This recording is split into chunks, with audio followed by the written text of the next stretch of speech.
Hello दोस्तों, स्वागत है आपका वर्चुअल सर के इस ऑनलाइन कोर्स के सीरीज़ में, जिसमें कि हम लोग ऑफलाइन कोर्सेज को ही एक अच्छे रूप में, एक अच्छे कंटेंट में बनाकर आपके आगे पेश किया है। यानी इसको आपको ऑनलाइन भी आप आकर हमारे यहाँ पढ़ सकते हैं, और जो कि बिल्कुल ही फ्री होगा। जो कि हम लोग स्टार्ट करने जा रहे हैं ओ लेवल का कोर्स। तो ओ लेवल का कोर्स जो होता है आपका साल भर तक चलता है, 1 ईयर का कोर्स होता है। तो उसको हम लोग देखेंगे क्या क्या पैटर्न होता है, तो ओवरव्यू हम लोग कर लेते हैं।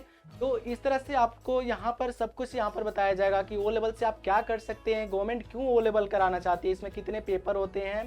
तो ये आप एक बार ओवरव्यू देख लीजिए। उसके बाद हम लोग देखेंगे इसका एग्ज़ाम पैटर्न कैसा होता है, सब कुछ इसके बारे में जानेंगे।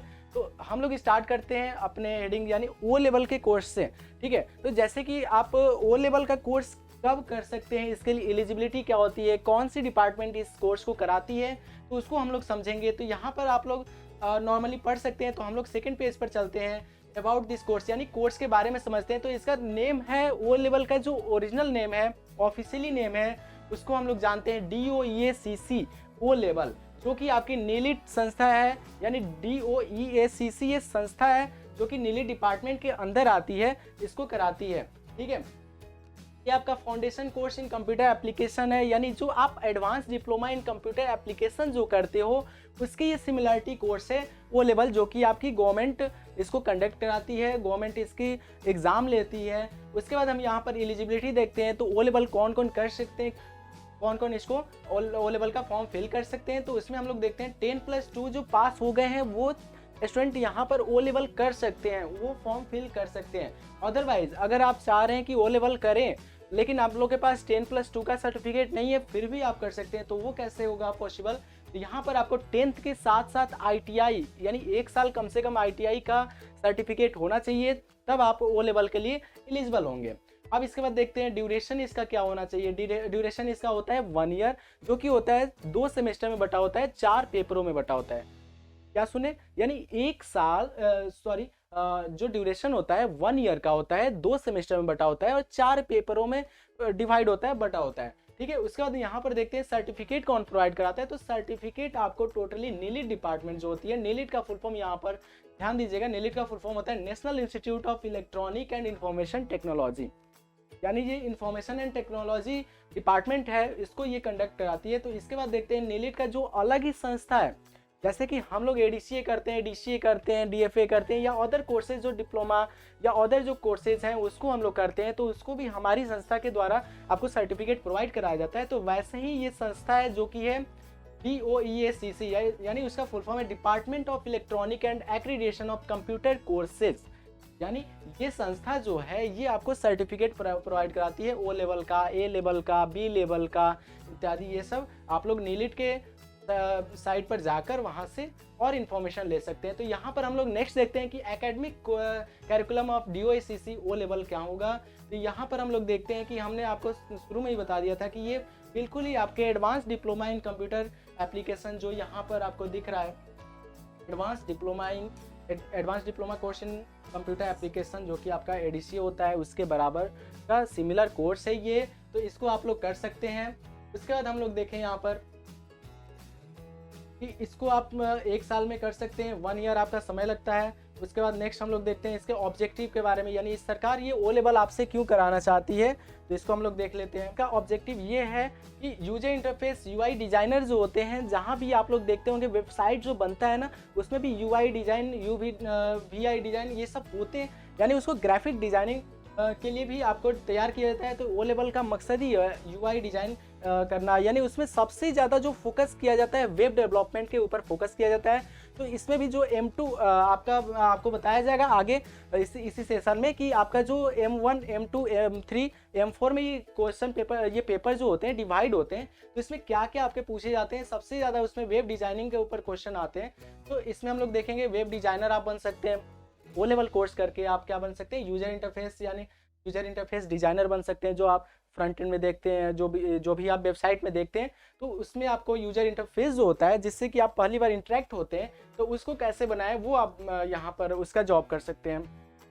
सेकंड है आप वेब डिजाइनर बन सकते हैं। थर्ड है आपका वेब पब्लिकेशन असिस्टेंट बन सकते हैं, ऑफिस ऑटोमेशन असिस्टेंट बन सकते हैं, IoT एप्लीकेशन इंटीग्रेटर बन सकते हैं।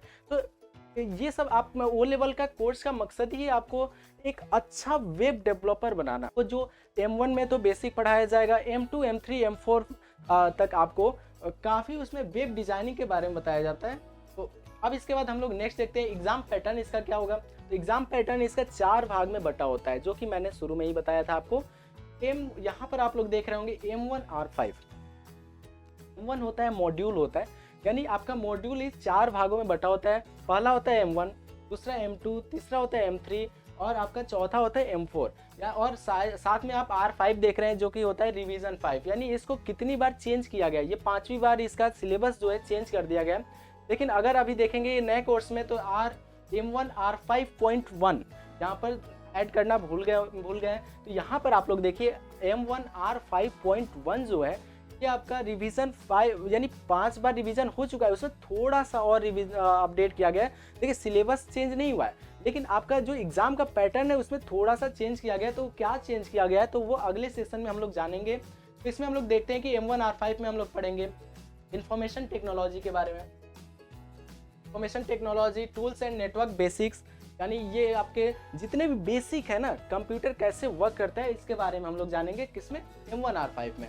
उसके बाद हम M2R5 में वेब डिजाइनिंग एंड पब्लिशिंग पढ़ेंगे, वेब डिजाइनिंग कैसे किया जाता है, उसको पब्लिश कैसे किया जाता है। नेक्स्ट हम लोग M3R5 में देखेंगे programming and problem solving through Python, यानी इसमें पाइथन लैंग्वेज को काफ़ी ज़्यादा पढ़ना है, तो इसलिए आपको यहाँ पर पाइथन लैंग्वेज का में देखेंगे कि उसमें प्रॉब्लम सॉल्विंग कैसे किया जाता है पाइथन लैंग्वेज में। और नेक्स्ट हम लोग लास्ट में M4R5 में देखेंगे internet of things and its application. जब हम वेबसाइट से जुड़ी कोई अगर कोई कोर्स कर रहे हैं तो इंटरनेट को पढ़ना तो लाजमी है, यानी हमको इंटरनेट यहाँ पर पढ़ना पड़ेगा। नेक्स्ट हम लोग देखते हैं यहाँ पर आपको एग्जामिनेशन पैटर्न क्या होगा। तो एग्जामिनेशन पैटर्न आपका यहाँ पर देख लेते हैं। द पेपर जो होगा यहाँ पर आपको समझा दूँ मैं कि आपका जो पेपर होता है वो होता है जुलाई में या तो जनवरी में। अगर आपने जनवरी के बाद भरा होगा तो जुलाई में होगा, अगर आपने जुलाई के बाद भरा होगा तो फर्स्ट पेपर आपका जनवरी में होगा। तो ये दो पेपर जो होते हैं M1R5 M2R5 ये एक साथ होते हैं, M3R5 M4R5 ये आपके एक साथ होते हैं। तो वही आपका 100 क्वेश्चन 100 मार्क्स का एक पेपर होता है। नेक्स्ट हम लोग देखते हैं इसमें कि 3 घंटे आपको एक पेपर को सॉल्व करने में मिलता है और उसके बाद आप नेक्स्ट क्वेश्चन पेपर ले सकते हैं जो इन्विजिलेटर वहाँ पर होगा। तो आप पहले M1R5 को सॉल्व करिए, उसके बाद आप उसको जमा करके फिर नेक्स्ट उसी दिन आप उस सेकेंड वाले पेपर को भी सॉल्व कर सकते हैं। उसके बाद इसमें प्रैक्टिकल भी होते हैं, उसको भी हम लोग समझेंगे कि कैसे आपको प्रैक्टिकल होगा। इसके बाद हम लोग नेक्स्ट इसमें देख लेते हैं थोड़ा सा ओवरव्यू, जो भी हम लोग पढ़े हैं उसको ओवरव्यू कर लेते हैं कि नेम ऑफ एग्ज़ाम ये कौन एग्ज़ाम कंडक्ट कराती है, कौन सी संस्था कंडक्ट कराती है। तो ये है आपका नीलिट ओ लेवल एग्जामिनेशन, यानी ये नीलिट डिपार्टमेंट जो है, नीलिट का फुल फॉर्म तो आपको मालूम हो ही गया होगा।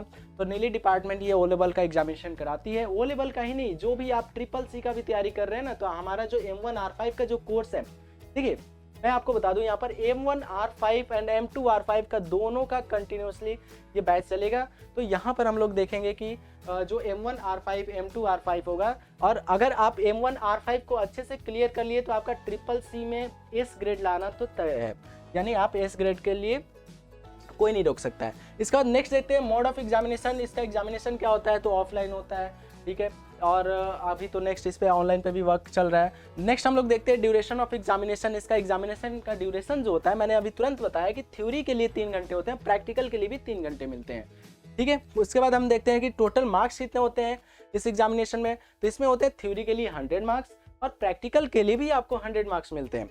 नेक्स्ट हम लोग देखते हैं कि total number of modules parts, यानी मैंने आपको बता दिया कि एक बार में आपका 2 मॉड्यूल्स यहाँ पर टेस्ट लिया जाएगा। 2 नंबर ऑफ क्वेश्चन इसमें होते हैं आपके 4 क्वेश्चन होते हैं मॉड्यूल पार्ट 1 में, और मॉड्यूल पार्ट 2 में आपके 5 क्वेश्चन होते हैं, ठीक है। इतना आप लोग समझ गए। अगर कोई डाउट होती है तो कमेंट बॉक्स में बताइए। अगर आपको कोई भी इस में अगर कोई जानकारी छूटी हो तो भी आप कमेंट करिए। उसके बाद हम लोग नेक्स्ट वीडियो में मिलते हैं। तब तक के लिए धन्यवाद। लाइक करिए, शेयर करिए एंड सब्सक्राइब। Thank you.